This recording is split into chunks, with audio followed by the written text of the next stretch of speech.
What's up, YouTube? It's the psychopathic one here, with another review. This time, I'm going to be reviewing one of the classics, Resident Evil 2. As you can tell, this is a used copy. But I didn't care if it was a used copy or a new copy or not, just as long as I got it. And I am happy with the copy that I got. Like most of the time when I get a used game that's a 2-disc, I never got the second disc, but got both discs.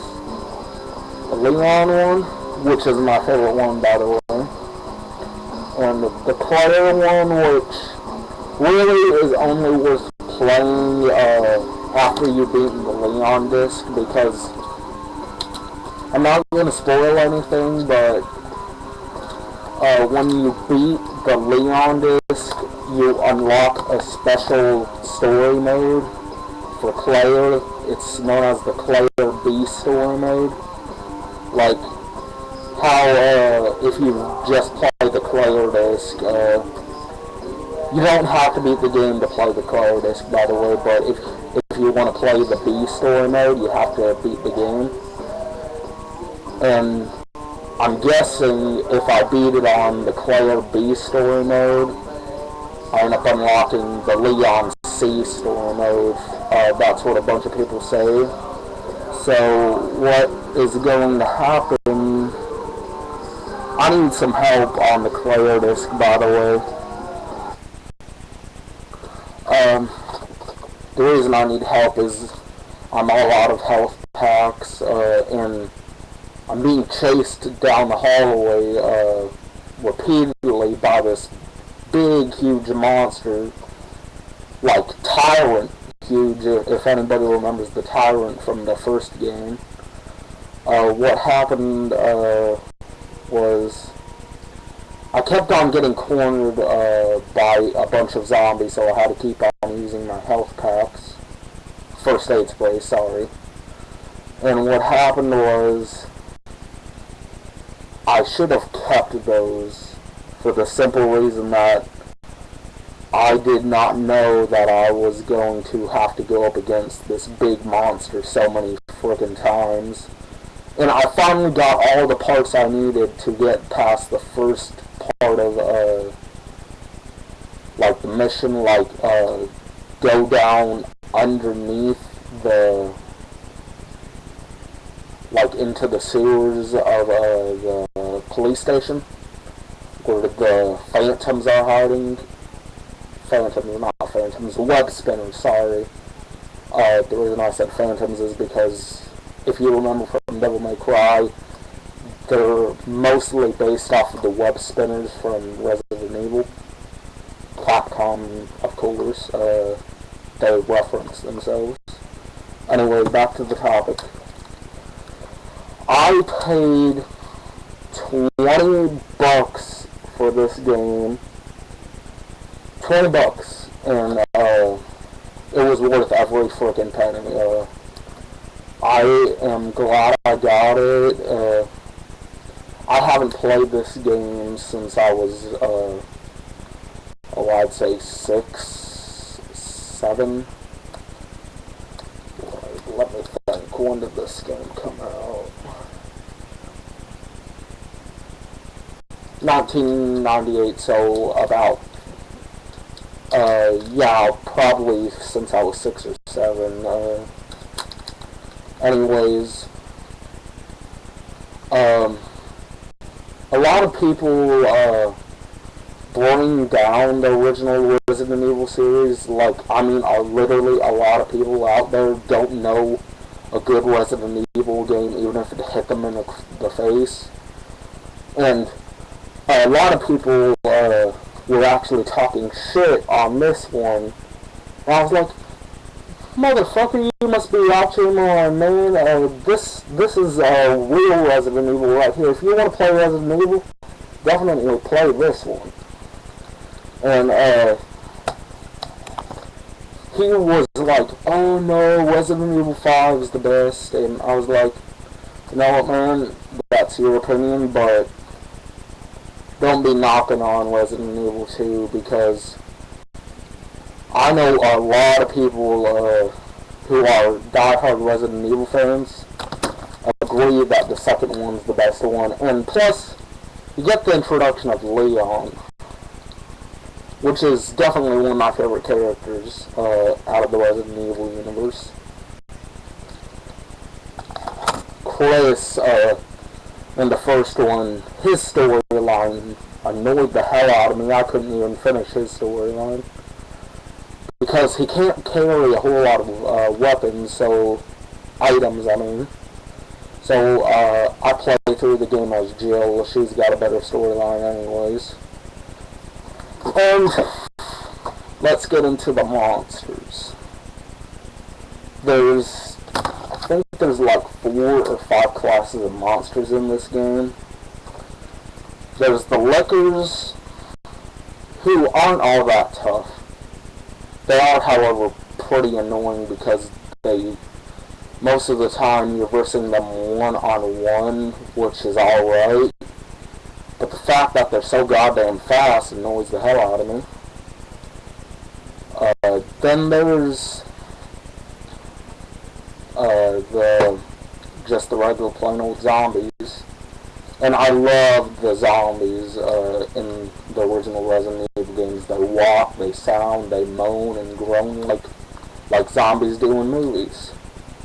Oh, and since we're on that subject really fast, I didn't really care a whole lot for the Resident Evil movies because they didn't really stay true to the core material of the games. Like, the movies were just their own storyline, plain and simple. Which, if you're going to make a Resident Evil movie, at least make it a horror movie, because plain and simple, Resident Evil is survival horror. And Silent Hill, I liked that movie. Like, it stayed very true to the core storyline and everything. But Resident Evil didn't stay true, period. Like, they took each monster from just, like, they took the Licker from the second game, this one, and put it in the first movie, and I was like, what the hell, man? Is that the only thing they're going to do, is make fast zombies? And I love it when a zombie walks because it adds to the creepiness of them. And then they got the Cerberus, and I was like, are the Cerberus and the zombies the only ones who are going to be in this game, in this movie, that are from the first game? And then I ended up seeing the Licker, which, that was the only thing I was really excited about, but I think they should have saved that for the second movie. Then the second movie, I actually thought that one was okay, but it wasn't great. Like, what made the second one okay for me was that one actually had the Lickers in it, so that one was pretty cool. That the Lickers were meant to be in the second game, and they're in the second movie. But then they did it again. They went ahead again. They put Nemesis in it. And I played like 15, 16 minutes of Nemesis. I played it when it first came out, which I think it was in 2000, 2001. That's a Resident Evil game I need to get. That's the only one I haven't played fully, next to Dead Aim. I haven't played Dead Aim or Survivor. Anyways, the storyline, I give the storyline a 10 out of 10 hatchets because, no, actually I'm going to give it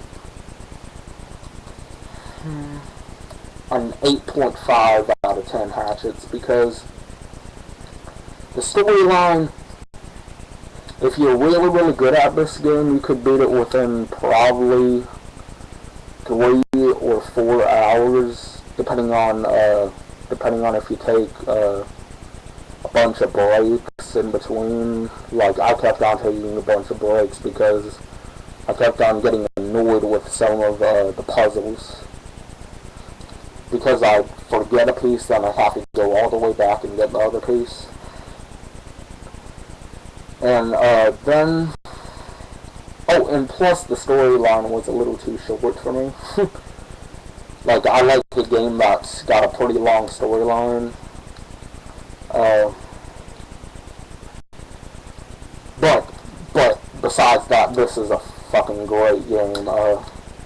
Characters, I give them definitely a 10 out of 10 hatchets.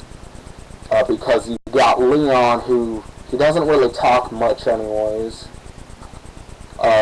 He's just, and the fact that it's his first day on the job in this game as a police officer, and being forced to actually try and save the world from a zombie invasion, I give Leon a lot of props, man. Even though he's a game character, I still give him a lot of props. Claire, a lot better than Chris, I can tell you that right now, because she can hold the same amount of items that Leon can, because she actually gets a backpack a little early on in the game, if you played on Claire B story mode.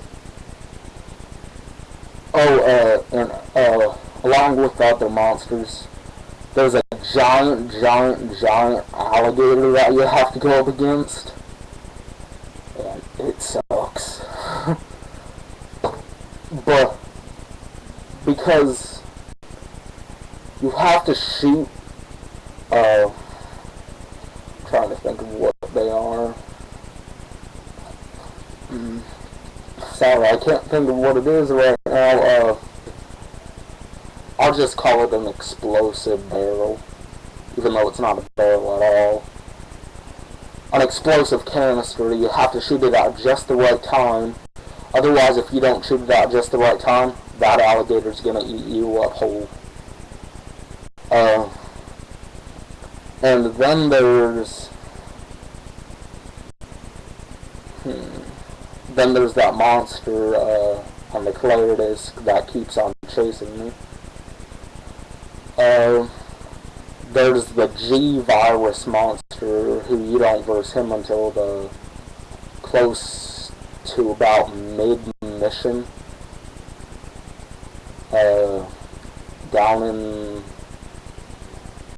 Basically down in the laboratory where the virus was being created. And plus, this game is great, plain and simple. One word to describe this game: great. So go out, if you ever get enough money, get Resident Evil 2. You won't be disappointed with your buy. So this is Psychopathic 1 signing off.